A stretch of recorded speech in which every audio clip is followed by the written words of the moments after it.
சோக பாட்டு மட்டும் தான் எழுதுவாருன்னு தயவுசெய்து நினைக்காதீங்க. திரை இசையிலையும் சரி மக்கள் இசையிலையும் சரி நம்ம வந்து ஆண்களை பற்றி பாடும்போது அத்தான் மச்சான் என்னவரே அப்பெல்லாம் சொல்லி பாடணும். ஆமாம். ஆனால் அவங்க நம்மளை பற்றி பாடும்போது கோவம் வந்துச்சுன்னா அவளே இவளே அப்படிலாம் பாடுவாங்க. அப்படி நிறைய வரிகள் இருக்குது. ஆனால் பெண்கள் பாடுற மாதிரி வரி கம்மியாக தான் இருக்குது.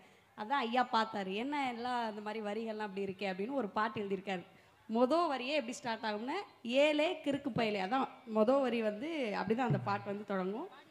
நன்றிங்கய்யா. இல்லை நான் பாடலை, உங்களுக்கு நன்றி சொல்கிறேன். அது மொதல் வரி பாடும்போது ரொம்ப மகிழ்ச்சியாக இருக்குங்கய்யா. Thank you so much.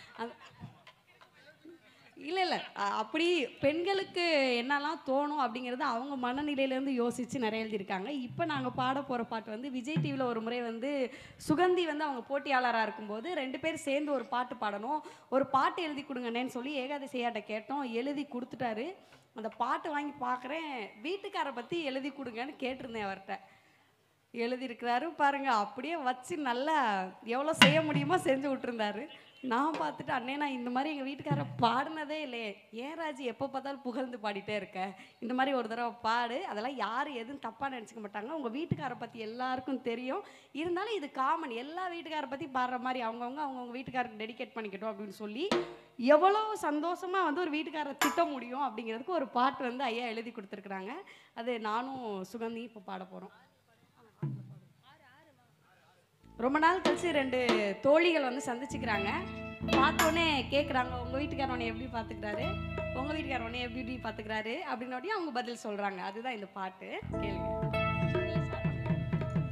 ரெட்ட ஜட போல நாம ஒன்னா தெரிஞ்சோமடி,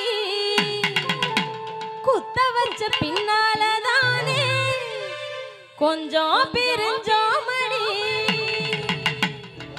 ரெட்ட ஜட போல நாம ஒன்னா தெரிஞ்சோமடி, குத்த வச்ச பின்னால தானே கொஞ்சம் பிரிஞ்சோமடி. 2 பேரும் ஒரு வீட்டில் வாக்கப்பட நினைச்சோம், ஆசைப்பட்ட இடத்துல வாழ மட்டும் தவிச்சோம்.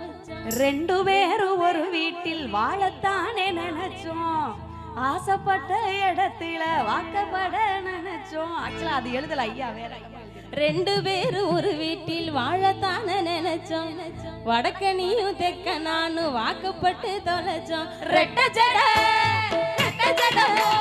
நாம ஒன்னா தெரிஞ்சோமடி, குத்த வச்ச பின்னால நானே கொஞ்சம் பிரிஞ்சோமடி. ரெட்ட ஜட போல நாம ஒன்னா தெரிஞ்சோமடி, குத்த வச்ச பின்னால தானே கொஞ்சம் பிரிஞ்சோமடி.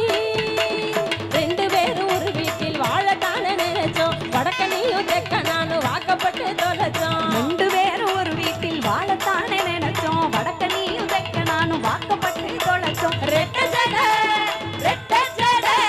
ரெட்ட ஜட போல நாம ஒன்னா தெரிஞ்சோமடி, குத்த வச்ச பின்னால தானே கொஞ்சம் பிரிஞ்சோமடி.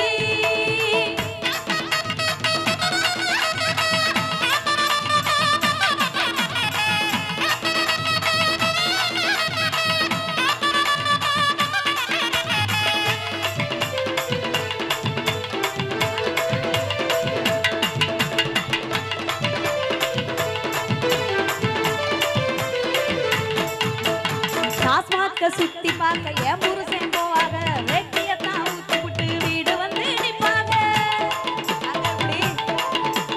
வேலை வெட்டி போறதில்ல நித்த ஒரே சண்டைதான், கட்டிக்கிட்ட வருஷத்துல பெத்துக்கிட்டோம் 2 தான்.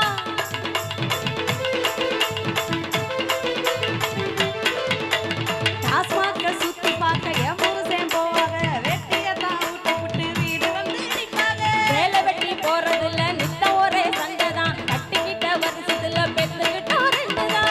சாம்பார் ரசம் வச்சா சாப்பிடத்தான் நோகுமடி, கருவாட்டு குழம்புன்னா 4 ரவுண்டு ஓடுமடி. என்கிட்ட பேசணும்னா மூஞ்சி எட்டா நெளியுமடி, எதுத்த வீட்டு பொண்ணு கிட்ட பல்லு நல்லா இழுக்குமடி. கொரட்ட விட்டு தூங்கும் போது கொல்ல தோணுமே, அம்மிக்கல்ல கட்டியிருந்தா கூட லாபமே.